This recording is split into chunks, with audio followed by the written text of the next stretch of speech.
Hey, let's be real for a second. Your home was on the market and it didn't sell. I know exactly how that feels. You spent weeks cleaning, staging, maybe even lowering your price, and still no real offers.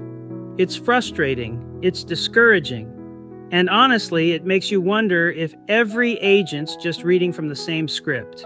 Here's the truth. In today's market, homes are selling. So if yours wasn't one of them, that's not a reflection on your home. It's a sign that something about the approach needs to change. I'm an AI twin for Tom Ikonomou with eXp Realty.